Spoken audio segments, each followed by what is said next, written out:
동시에 사는 사람들. 우리가 지난주에 우리 교회 설립 55주년을 맞이해서 기념 예배를 드렸었고, 우리가 다가오는 이제 10년을 생각할 때 하나님께서는 우리 교회를 향해서 어떤 교회, 어떤 일들이 일어나기를 기대하실까 말씀을 드렸죠. 우리 교회가 새로운 10년을 달려가면서 우리 교회 안에 예수님이 풍성하도록 만들어가자 말씀드렸습니다. 예수님을 닮은 사람들이 많이 나오는 것, 이게 우리를 향한 하나님의 기대인 거죠.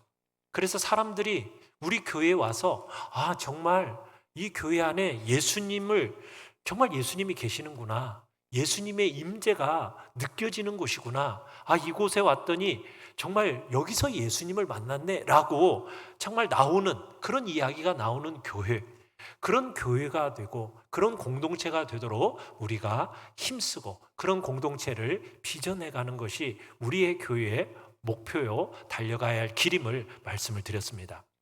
참으로 안타까운 일이지만 오늘날 한국교회는 세상 사람들로부터 참 수많은 조롱을 받고 있습니다. 그 이유가 무엇입니까? 교회가 교회되게 하고 복음이 복음되게 하는 그 핵심이 예수님인데, 그리고 예수님의 그 십자가인데, 그 예수 그리스도와 그 십자가에 능수능란해야 되는데, 오히려 세상의 다른 종교들과 별반 다를 바 없이 마치 샤머니즘의 종교와 비슷하게 그냥 기복주의적인, 그래서 복 이야기로 끝나는 경향들이 많다는 것이 안타까운 현실입니다. 예수 믿었더니 복 받았습니다. 예수 믿었더니 나뿐 아니라 내 자식들까지도 복 받았습니다. 잘 되었습니다. 이런 이야기만 무성한 거죠. 물론 예수님을 믿으면 복 받습니다. 당연한 이야기입니다. 그러나 성도와 교회에 있어서 가장 중요한 핵심이 뭐냐? 예수입니다. 예수. 우리가 예수님을 영화롭게 하는 것, 이게 핵심입니다. 그런데 그런 이야기가 너무 없는 거예요. 우리의 신앙의 연수가 여러분 많아지면 많아질수록 예수님을 더 많이 알고 정말 예수 그리스도를 닮아가고 그분을 사랑하는 일이 더 많아져야 되는 것이 마땅한 일이죠. 그런데 그런 고백이 너무 없는 것이 오늘날 한국교회의 안타까운 현실이라는 것입니다. 성도의 신앙생활이라는 것은 다름 아닌 허물 많은 우리가 주님을 사랑하다 보니까 주님을 닮게 되고 우리의 삶에 그분을 닮아내는 그런 복된 은혜가 나타나는 것, 여러분, 그것이 바로 성도 시대의 신앙생활인 것입니다. 바울은 빌립보서 3장 8절에서 이런 고백을 했습니다. 우리 같이 한번 읽어보도록 하겠습니다. 시작. 모든 것을 해로 여김은 내 주 그리스도 예수를 아는 지식이 가장 고상하기 때문이라. 내가 그를 위하여 모든 것을 잃어버리고 배설물로 여긴다. 여러분, 사도 바울이 예수 그리스도를 만나고 나니까 다른 모든 것들이 아무 가치도 없고 마치 뭐와 같다라는 겁니까? 배설물처럼 여겨지더라는 거예요. 오히려 다른 것들이 나를 해코지 하는 것처럼 느껴지더라는 겁니다. 이전에는 학벌을 자랑하고 능력을 자랑하고 신분을 자랑하고 재능과 가문을 자랑했었는데 오히려 그 모든 것들을 내세우는 모든 것이 오히려 내게 해로운 일이더라, 이렇게 얘기하더라는 거예요. 예수님을 만나고 나니까 오히려 이런 모든 것들이 보탬이 되기보다 내게 해코지 하더라, 이런 이야기를 사도 바울이 하는 것입니다. 사도 바울은 또 고린도전서 2장 2절에서 이렇게 얘기를 합니다. 우리 같이 한번 읽어보도록 하죠. 시작. 내가 너희 중에서 예수 그리스도와 그가 십자가에 못 박히신 것 외에는 아무것도 알지 아니하기로 작정하였음이라. 자, 사도 바울이 뭐 말을 알기로 작정했더라? 예수 그리스도와 그가 십자가에 못 박힌 것만 알기로 작정했다, 이렇게 얘기하고 있는 것입니다. 여러분, 선교사로 30년을 살았던 사람이 사도 바울입니다. 수많은 기적과 역사를 경험하면서 얼마나 할 얘기가 많았겠어요. 역사상 가장 위대한 사람, 그 한 사람 중에 한 사람인 이 사도 바울이 다른 것 말할 것도 없고 나는 다른 것 말하고 싶지 않다, 내가 말하고 싶은 것은 뭐밖에 없다? 예수 그리스도, 그분이 십자가에 달려 돌아가신 그 일, 그것만 내가 전하고 나누고 싶다, 이렇게 얘기를 한 것입니다. 사랑하는 성도 여러분, 우리 교회 안에 예수 그리스도, 그분의 이야기가 풍성해지는 복된 역사가 있기를 간절히 바랍니다. 그래서 제가 골로새서를 이제 말씀을 전하려고 합니다. 이 골로새서는 이 시대를 살아가는 우리에게 있어서 예수님에 관한 그 보배 같은 고백, 그 진리를 우리에게 전해주고 있기 때문입니다. 기독교와 복음은 예수님으로 충분하다, 이걸 단호하게 말하고 있는 책이 바로 골로새서입니다. 예수님이 누구입니까? 예수님은 우리 성도들에게 구원을 주시는 유일한 구원자이십니다. 믿으십니까? 여러분, 우리 성도들의 삶에 필요를 채워주시는 유일한 분이 예수 그리스도이십니다. 그분은 으뜸과는 권세로 세상 만물을 통치하시는 분이십니다. 완전하신 하나님이십니다. 예수님은 보이지 아니하시는 하나님의 형상으로 우리에게 아버지 하나님을 온전히 나타내 보여주신 분이 바로 예수 그리스도이십니다. 예수님은 모든 피조물보다 먼저 나신 분으로서 창조된 모든 피조물과 구별되시는 분이 바로 예수 그리스도이십니다. 예수님은 언제나 계셨습니다. 그분은 처음부터 끝이십니다. 예수 그리스도는 영원히 거하시는 하나님의 독생자이십니다. 예수님께서는 창조 전에 존재하셨습니다. 그리고 만물을 창조하실 때 함께 동참하신 하나님이십니다. 그리고 여전히 만물을 존재하도록 계속해서 붙들고 유지하시는 하나님이 우리 주 예수 그리스도이십니다. 예수님은 교회의 머리가 되십니다. 죽은 자 가운데서 먼저 살아나심으로써 친히 만물의 으뜸이 되신 분이시고 장차 다가올 우리의 부활을 확증시켜 주신 분이 우리 주 예수 그리스도이십니다. 바로 기독교는 이 예수님을 아는 지식으로부터 시작되는 것입니다. 이 예수 그리스도를 알아야 돼요. 우리가 예수 그리스도를 알아야 우리의 삶의 그 풍성함의 역사, 그리고 그분을 사랑하고 닮아감의 역사가 나타나기 때문에 이제 골로새서를 통해 바로 이러한 금방 말씀드렸던 예수 그리스도를 더 구체적으로 자세하게 알아감으로 그 예수 그리스도께서 가신 길을 선명하게 바라보면서 우리가 따라가는 복된 자리에 있기를 간절히 바랍니다. 자, 골로새라는 지역은 어디에 있을까요? 오늘날에는 튀르키예 아시죠? 터키, 그 지역에 해당이 됩니다. 당시 초대교회에서 가장 유명했던 교회가 에베소 교회인데, 에베소 교회로부터 내륙으로 약 160km 떨어진 지역에 있는 곳이 골로새였어요. 이 골로새라는 지역은 오늘날로 대략 서울에서 대전까지의 이런 거리 정도에 있었던 지역입니다. 참으로 무역으로 번성했던 도시였고, 바울이 전도 여행할 쯤에는 주변 도시들이 개발되면서 좀 점차 쇠퇴했던 지역이 또 이 골로새 지역이기도 합니다. 이 바울이 이 골로새서를 쓸 즈음이 주후 약 60년경인데, 이 당시에는 골로새 지역에 대지진이 일어나가지고 도시 전체가 몰락할 위기까지 정말 겪었던 지역이 바로 이 골로새라는 지역입니다. 자, 이런 상황에서 골로새라는 지역의 교회가 어떻게 세워졌을까요? 세워지게 된 배경은 사도 바울이 제3차 전도 여행 때 에베소라는 지역에서 3년간 머무릅니다. 그곳에 두란노 서원을 세우면서 하나님의 복음을 전했는데, 그 3년 동안에 엄청난 부흥이 일어났어요. 하나님의 은혜로 엄청난 부흥이 일어나면서 우리가 잘 아는 요한계시록에 몇 개 교회가 나오죠? 7개 교회가 나오죠. 그 7개 교회가 그 에베소 교회의 부흥으로 세워지게 됐는데, 그때 골로새 교회도 그때 세워지게 됩니다. 에베소 부흥의 열매로 세워진 교회가 바로 골로새 교회인 거죠.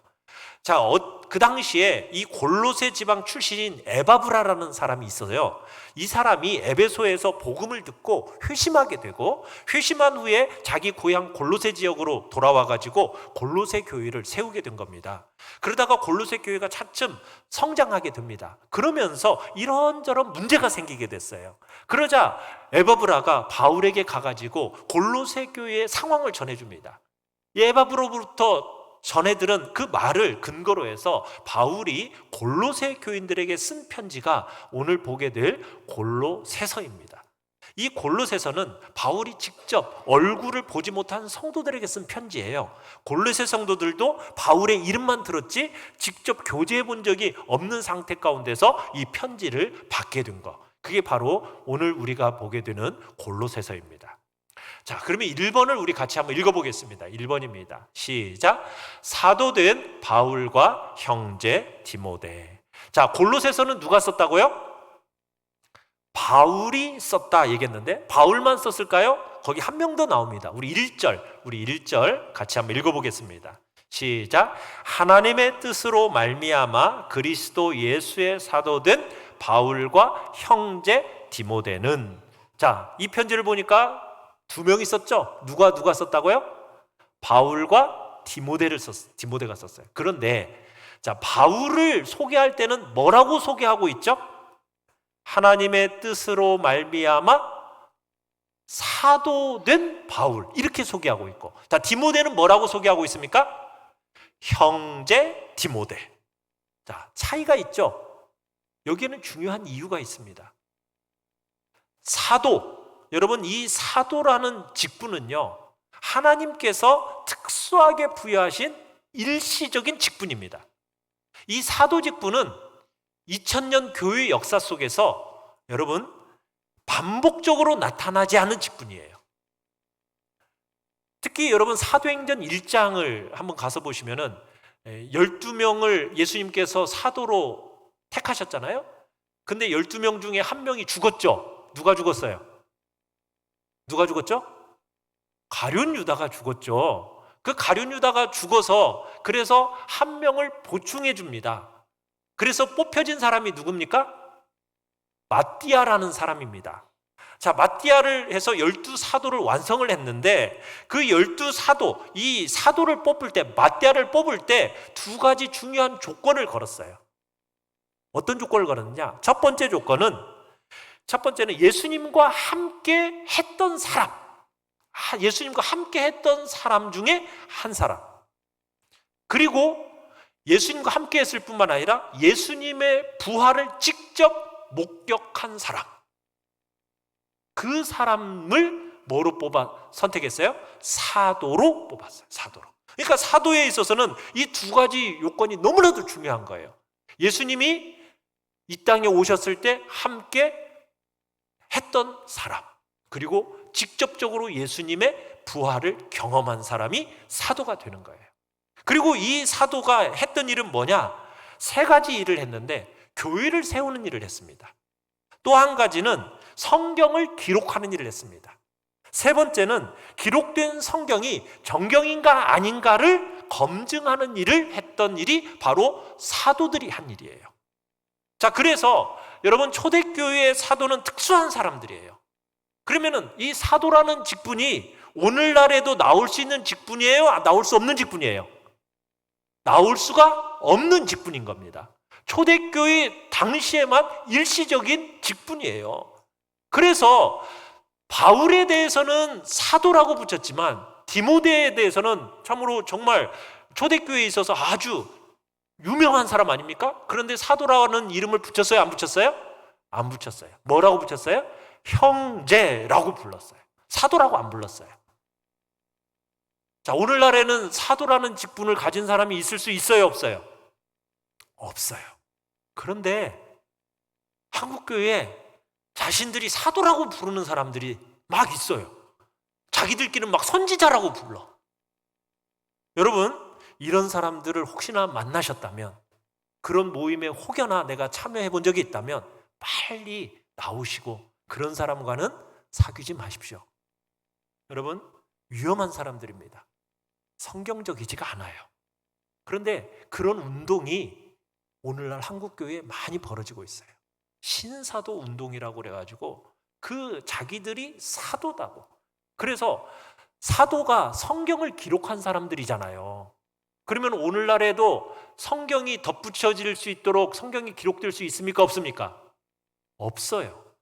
성경은 완성되었습니다. 66권으로 더 이상 덧붙여질 성경이 있어요? 없어요?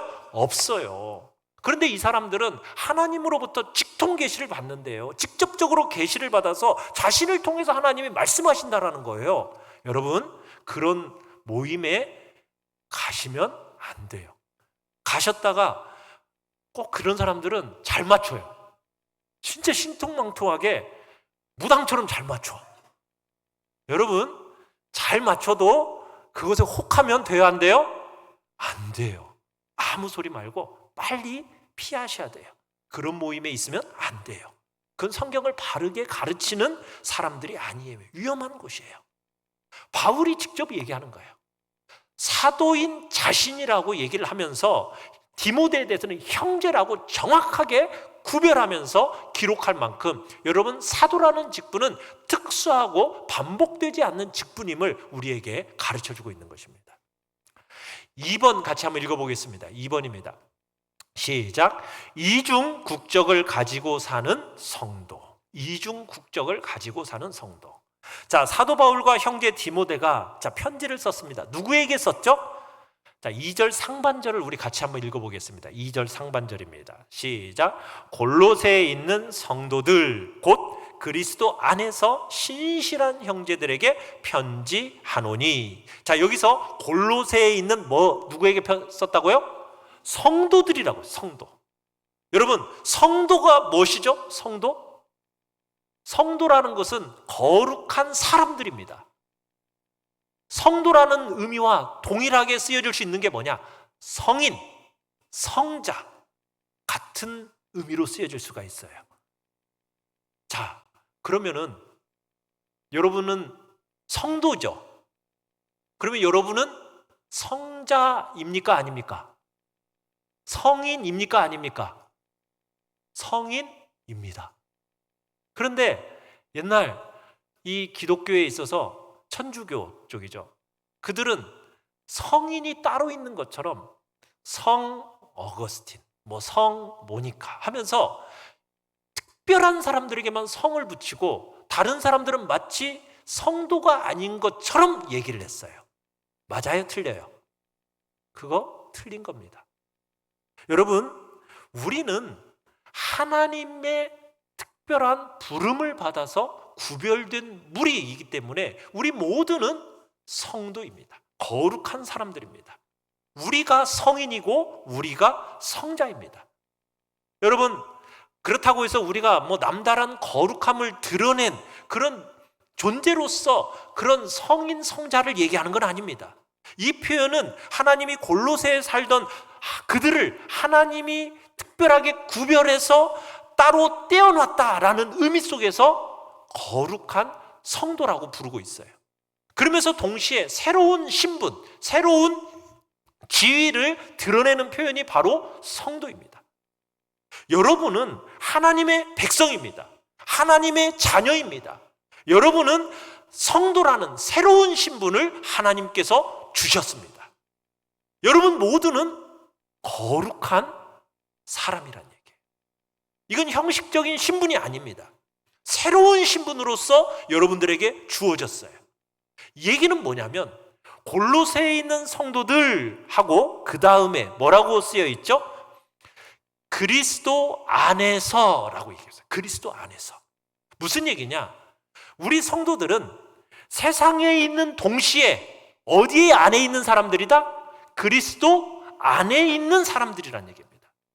예수를 믿는 우리들은 새로운 신분으로 성도라는 신분이 주어졌으면서 이중 국적을 가지고 있는 사람들입니다. 이중 국적이에요.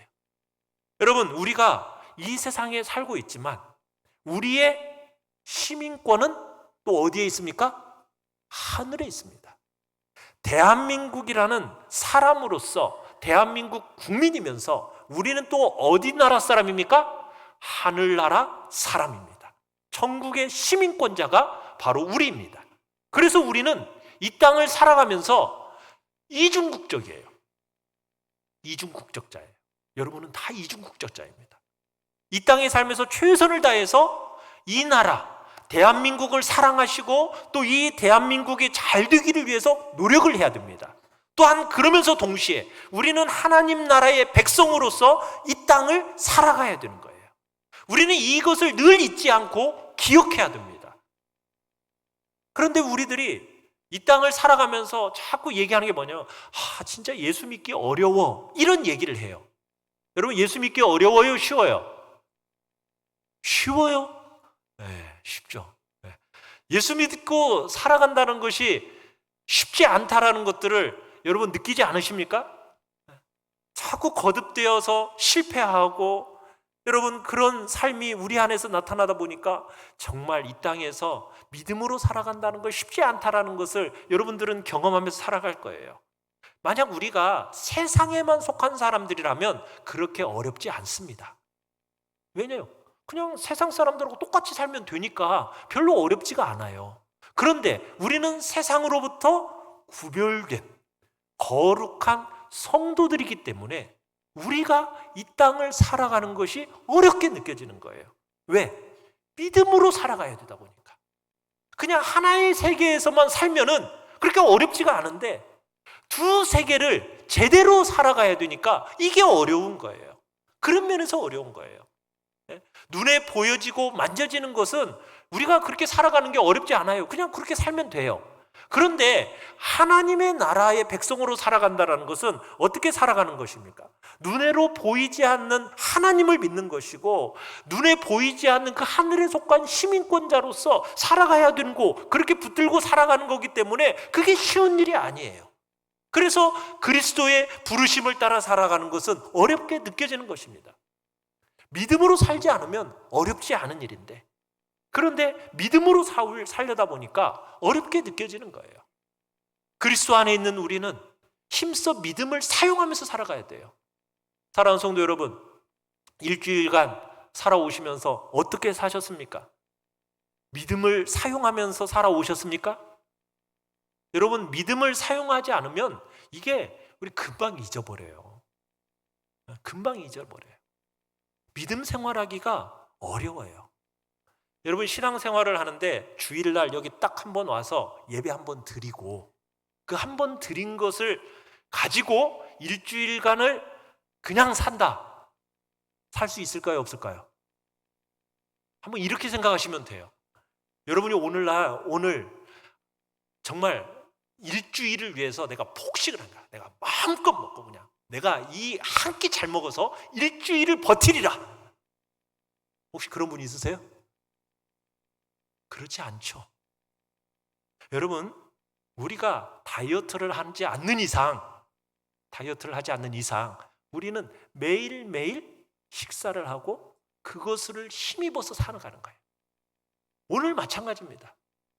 우리가 신앙생활에 관심을 갖고 믿음의 삶을 살기 위해서는 우리가 오늘 예배 드리는 게 너무너무 중요한 것이고, 그 예배를 힘입어서 이제 매일매일 하나님의 말씀을 읽고 기도 생활을 하면서 여러분, 신앙생활을 해야 우리가 믿음의 삶을 유지해 나갈 수 있는 거예요. 성경 거의 안 읽고 기도도 거의 안 하면서 신앙생활 유지하기 어려운 것입니다. 여러분, 힘써서 믿음 생활하기 위해서는, 하나님의 자녀다운 모습을 세상 가운데서 우리가 살아가기 위해서는 여러분, 기도 생활과 말씀 읽는 생활 소홀히 해서는 안 된다는 얘기예요. 자녀들을 키울 때도 마찬가지입니다. 우리가 이 점을 염두에 둬야 돼요. 우리는 두 세계를 동시에 살아가는 사람들입니다. 그러면 두 세계를 동시에 잘 살도록 우리의 자녀들을 양육해야 돼요. 그런데 우리 한국교회가 수십 년간 성도인 부모들이 큰 실수를 한 부분이 있어요. 뭘 실수했는지 아세요? 중고등학교를 다니는 아이들이 대학교 들어갈 때까지는 시험 기간만 되면은 학원을 위해서 교회를 빠지는 것을 아주 당연시하고, 고3이 되면은 대학교 들어간 다음에 그 다음부터는 신앙생활을 하도록 그렇게 부모들이, 교회에 나오신 중직자들이 그렇게 아이들을 양육해버렸어요. 자, 그리고 나서 그런 아이들이 대학교 가서 신앙생활을 잘 할까요? 안 할까요? 10명 중에 1명 할까 말까? 그런 아이들이 되어버렸어요. 그러다 보니 그런 아이들이 이제 30년간 자라서 애들을 낳았어요. 애들을 낳았는데 신앙생활을 잘 할까요? 못 할까요? 여러분, 중고등학교 아이들이 3.8%가 기독교인이라고 얘기합니다.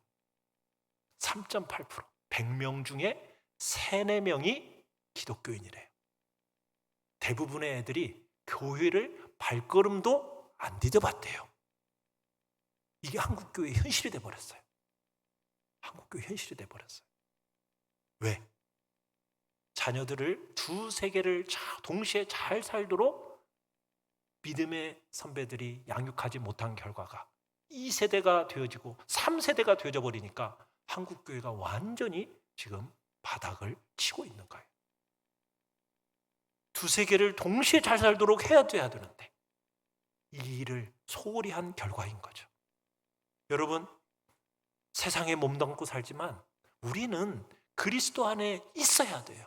제대로 된 성도로 자라야 되고 자랄 수 있도록 우리가 세워 가야 되는 거예요. 한쪽만 잘하면 나머지는 나중에 할 수 있는 게 아니에요. 두 가지를 함께.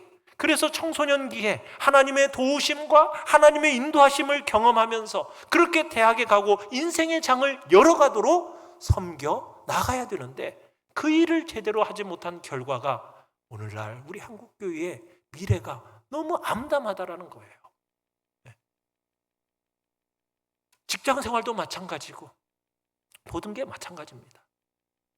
여러분, 주의 백성으로서 이중 국적을 가진 사람으로서 우리에게 맡겨진 일을 잘 감당한다라는 것, 둘 중에 하나만 잡으면 안 됩니다. 우리는 둘 다 붙들고 가도록 부르심을 받은 존재라는 사실을 기억하시길 바랍니다. 3번 같이 한번 읽어보겠습니다. 3번입니다. 시작. 믿는 대상과 내용을 분명히 가지고 있는 성도. 자, 2절을 다시 한번 보시면 그리스도 안에 있는 신실한 형제들이라고 얘기하고 있어요. 이 신실하다라는 얘기는 뭐냐? 뭘 믿는다라는 뜻이에요. 믿는다라는 뜻이에요. 자, 성도는 어떤 사람이냐? 성도는 막연하게 믿는 사람이 아니라 믿는 대상과 믿는 내용을 분명하게 가지고 있는 사람이 성도라는 얘기입니다. 여러분이 누군가에게 여러분의 자신의 믿음을 설명할 수 있습니까? 없습니까? 설명할 수 있죠? 여기 계신 분들은 다 설명할 수 있을 거라고 믿습니다. 여러분 자신의 믿음을 설명할 수 없다면 여러분은 고민해 봐야 돼요. 내가 기독교인인가 아닌가를 여러분 고민하셔야 됩니다. 여러분의 믿음에 대해서 설명해낼 수 있어야 돼요. 기독교는 막연하게 믿는 종교가 아닙니다. 어떤 잡다한 체험만을 하는 여러분 그걸로 성도가 되는 게 아니에요. 여러분 기독교는 시대를 막론하고 분명한 신앙 고백이 있고 그 내용을 가져야 돼요. 그래야 기독교를 기독교 되게 하는 것이고 성도를 성도 되게 하는 거예요. 그저 교회만 열심히 다닌다고 해서 성도가 되는 게 아닙니다. 목사가 뭐 시키는 대로 했다고 해서 여러분 성도가 되는 게 아닙니다. 뭐라고 얘기하고 있습니까? 내가 믿는 대상이 누구이고 내가 믿는 내용이 무엇인지를 정확하게 알고 그것을 말할 수 있어야 된다는 얘기예요. 그러면 내가 믿는 대상이 누구입니까? 하나님? 여러분, 저는 하나님을 믿어요. 이렇게 얘기하는 것에는 여러분 하나님을 믿는다고 말하는 종교가 세 종교가 있습니다. 기독교, 유대교, 이슬람교. 다 하나님 믿는다고 그럽니다. 그럼 우리가 믿는 하나님은 어떤 하나님이죠? 자, 3절 같이 한번 읽어볼까요? 3절 시작. 우리가 너희를 위하여 기도할 때마다 하나님 곧 우리 주 예수 그리스도의 아버지께 감사하노라. 자, 우리가 믿는 하나님은 어떤 하나님이라고요? 우리 주 예수 그리스도의 아버지 하나님. 그 아버지 하나님을 믿는 것입니다. 이 믿음의 대상이 분명해야 돼요. 하나님을 믿는다는 거 그렇게만 해가지고는 충분한 표현이 안 되는 거예요. 여러분 골로새서를 우리가 읽어나가면서 이 골로새서에는 이단성에 대한 이야기들을 많이 다루고 있습니다. 그때나 지금이나 거짓 선지자들, 이단들이 많이 존재했어요. 근데 이단들은 어떻게 얘기를 하느냐? 구원을 얻는 데 있어서 지식으로 받는다라고 얘기해요. 뭔가를 깨달아야 구원받을 수 있다 이렇게 가르쳤어요. 그런데 이 지식이라는 것을 어떤 식으로 얘기하느냐? 성경을 통해서, 성경 묵상을 통해서, 성경을 연구해서 깨달을 수 있다라고 가르치는 게 아니라 뭐라고 가르치냐면 이단들은 꼭 그래요. 자기들 모임에서만 그 가르쳐준 지식이 있어야 구원받는다 이렇게 생각을 해요. 자기들만의 어떤 특수 단체에 가입해야만이 구원이 있다라는 식으로 얘기를 합니다. 그리고 그 지식은 자기들만 가지고 있다라는 거예요. 소수를 위한 특별하고 은밀한 그런 지식으로만 구원이 있다라고 주장을 합니다. 이게 이단들의 공통적인 특징이에요. 우리나라에 생긴 이단들도 다 그렇습니다. 자기들에게만 구원이 있다라고, 자기들만 특별하다라고 그렇게 주장을 하는 겁니다. 자기들에게만 은밀하게 하나님이 천사를 통해서 계시를 주셨다 이렇게 얘기를 합니다. 그러면서 천사를 막 높여요. 여러분, 성경에서 천사에 대한 이야기가 나오긴 합니다. 그런데 많이 나와요? 적게 나와요? 내용에 비해서 굉장히 적게 나와요. 왜 적게 나오게 했을까요? 성경에서는 천사를 높이라고 얘기하지 않습니다. 숭배하라고 얘기하지 않습니다. 천사는 어떤 존재입니까? 천사는 하나님께서 우리들을 섬기라고 보내준 종입니다. 하나님의 자녀들을 섬기라고 보내준 종일 뿐이에요. 그런 천사를 높이거나 존중하는 것은 어리석은 일입니다. 그런데 이단들은 자꾸 천사를 높여요. 그건 거짓입니다. 또 이단들은 이원론적인 세계관을 가지고 있습니다. 어떤 세계관을 가지고 있느냐? 물질은 악하다라는 거예요. 물질은 악하다는 거예요. 그래서 하나님이 만드신 이 창조된 세계를 악하다고 보고 이 육신을 악하다고 봅니다. 그러다 보니까 예수님이 이 땅에 육신을 입고 오신 것을 인정할까요? 인정하지 않을까요? 인정하질 않아요. 왜? 육신은 악한데 어떻게 하나님이 육신을 입을 수 있느냐? 그러면서 예수님이 인간으로 오신 것을 부정합니다.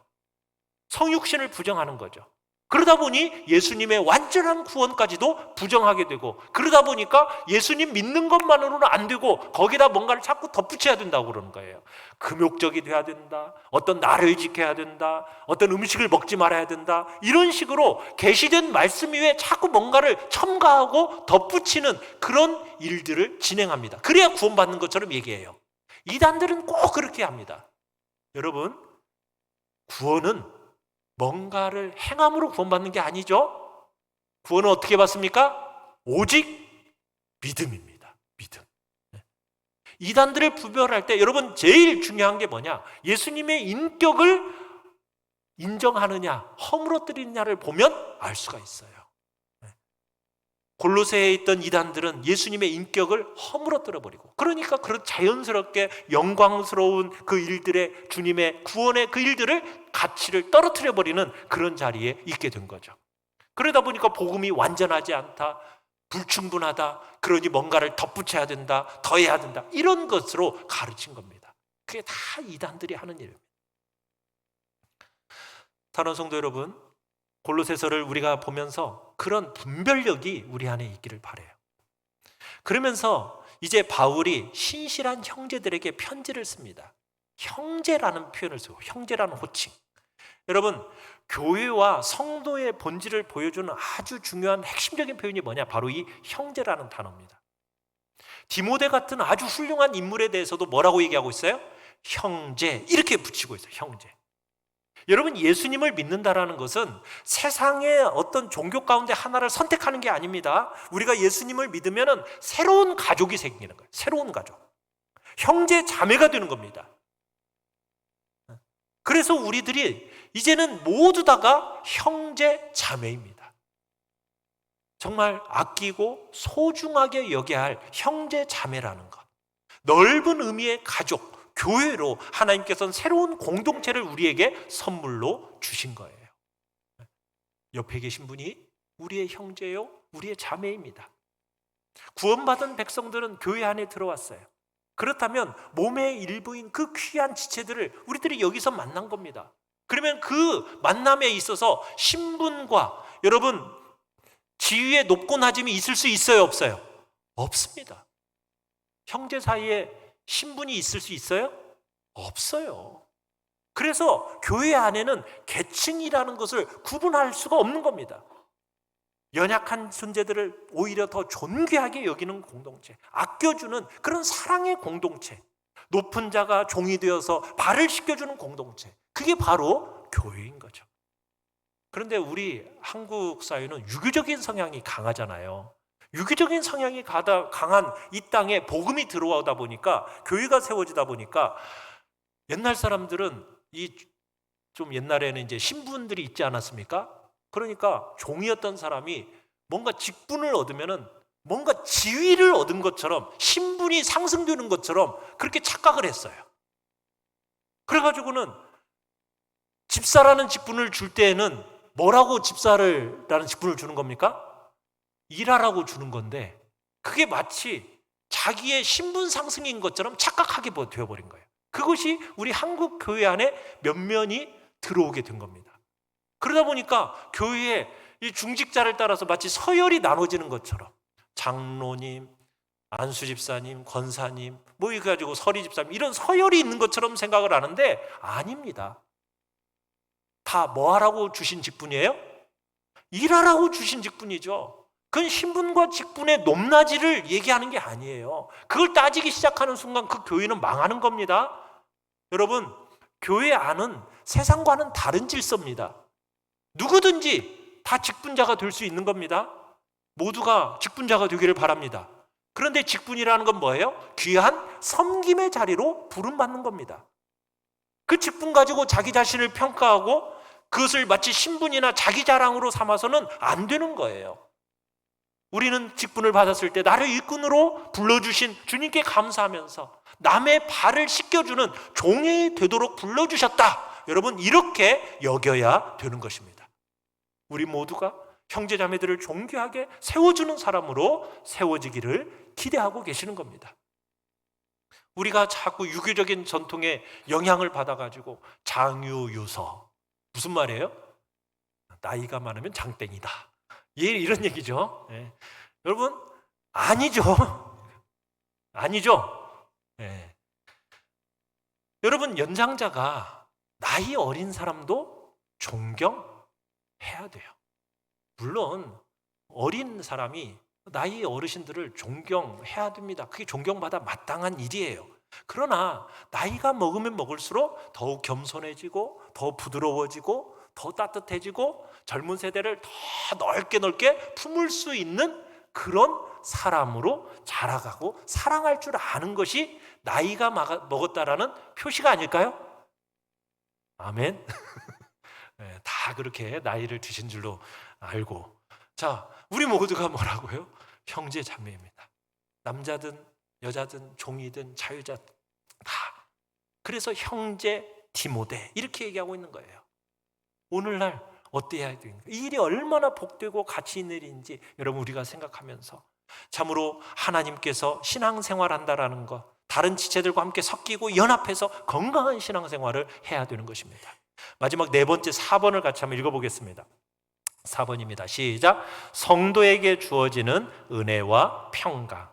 여러분, 이렇게 이중국적을 가지고 살아가는 삶이 쉽지 않은데, 여러분 그렇게 살아가는 삶에게 어떤 혜택이 주어지느냐? 자, 2절 하반절 같이 한번 읽어보겠습니다. 시작. 우리 하나님 아버지로부터 은혜와 평강이 너희에게 있을지어다. 여러분, 이중국적을 가지고 살아가는 그 사람들에게 뭐가 주어진다고요? 은혜와 평강이 주어집니다. 은혜라는 것은 무엇입니까? 자격 없는 자에게 베푸신 하나님의 무조건적인 호의와 선물을 얘기합니다. 구원이라는 것은 우리의 어떤 자격으로 주어지는 게 아니죠. 하나님의 값없는 선물입니다. 은혜입니다. 은혜. 하나님께 사랑받은 우리가 그분께 해야 할 일이 있죠. 그런데 할 일을 먼저 했기 때문에 구원이 그에 대한 대가로 주어지는 것이 아니라, 복음이라는 것은 언제나 은혜를 필요로 하는 사람들에게 주어지는 하나님의 선물입니다. 자격이나 조건으로 사람을 구별하거나 차별하지 않습니다.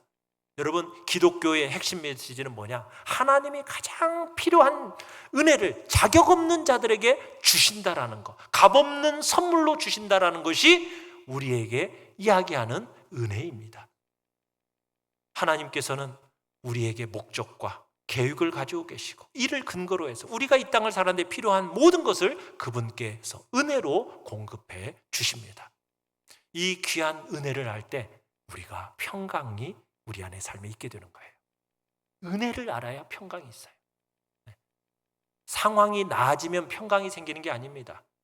조건을 구비한다고 평강이 생기는 게 아닙니다. 문제와 어려움이 없을 때 평강이 생기는 게 아니에요. 우리 인생은 문제 없는 인생이 없고 어려움 없는 인생이 없습니다. 모두 다가 고난과 고통 속에 살아가도록 우리는 이 땅에서 다 그렇게 부름받았어요. 그러면은 고난 없이 행복하게 사는 것, 여러분, 그것이 평강이라고 성경은 이야기하지 않습니다. 평강은 무엇입니까? 은혜를 값없이 주시는 분을 만날 때 느끼는 것이 평강입니다. 은혜를 값없이 주시는 분. 부족하고 미숙한 나이지만 내 삶 속에 은혜를 알 때 우리의 마음에 다가오는 말할 수 없는 평강. 여러분, 그 평강을 누리는 자리에 있기를 바랍니다. 자격과 조건을 구비해야 평강을 누리는 게 아니라, 환경이 달라져야 평강을 누리는 게 아니라, 주 안에서 주님께서 십자가에 달려 목숨을 버려서 우리에게 주신 그 은혜를 우리들이 경험할 때 누리는 그 평강. 우리 귀한 성도들, 어떤 상황에서도 빼앗길 수 없는 그 영원하고 참된 평강, 이 은혜와 평강이 여러분들의 삶 가운데 있기를 간절히 축원합니다. 우리 모두가 예수님을 제대로 믿고 교회 안에서 서로를 섬기면서 이 은혜와 평강을 누리는 자리에 있기를 간절히 축원합니다. 우리 시간